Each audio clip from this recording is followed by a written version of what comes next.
உலகத்திலேயே நான் வந்து சாரி சொல்லணும்னா என் ஒய்ஃபு தான் சொல்லணும். ஏன் அப்படின்னா, சார் நான் வெளியில் இப்படி இந்த காமெடியாக பேசுகிற முகம் இல்லை எனக்கு. அவங்க டக்குன்னு பேசும்போது நான் ஏதாவது சொல்லிடுவேன். பயமா போனேன் அப்படின்னு கூட சொல்லிடுவேன். அவசரமாக பேசிடுவேன், கத்திடுவேன், என்னோட எமோஷனல் அங்கே காமிச்சிடுவேன். அவங்க அந்த நேரத்தில் வைங்க அப்படின்னு வச்சுட்டு அதுக்கப்புறம் ஒரு 10 நிமிஷம் கழித்து, ஒரு ½ கழித்து, என்ன நான் ரிலாக்ஸாக இருக்கும்போது டக்குன்னு அடித்து அந்த வேலை செய்யலை, அதை பற்றியே பேச மாட்டாங்க. அந்த விஷயத்தையே பற்றி பேசாமல் இன்னொரு விஷயத்தை எடுத்து வந்து பேசி அதை பற்றி காட்டிக்கவே இல்லாமல் இவர் இப்படி தான் அப்படின்னு உணர்ந்துக்கிட்டாங்கல்ல, அந்த தருணங்கள் இன்ன வரைக்கும் என் லைஃப்பில் இருக்குது. அதுக்கு நான் உங்களுக்கு சாரி சொல்லிக்கிறேன்.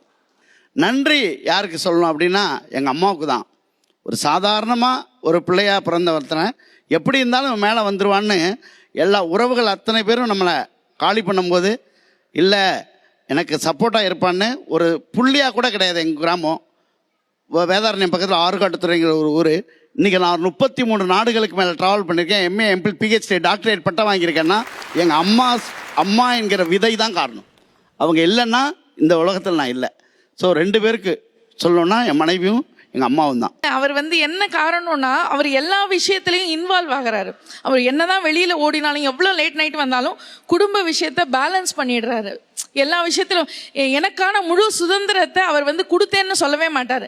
நான் கொடுக்கல சுதந்திரம், இது உன்னோடது, நீ எடுத்துக்கிறது. இங்கே வந்து என்னோட சுதந்திரம்னா எனக்கு எந்த விஷயத்துலையும் இது வரைக்கும் தடை சொன்னதே கிடையாது. என் லைஃப்பில் நீ இதை பண்ணக்கூடாதுன்னு அவர் என் வாழ்க்கையில் இது வரைக்கும் சொன்னதே இல்லை.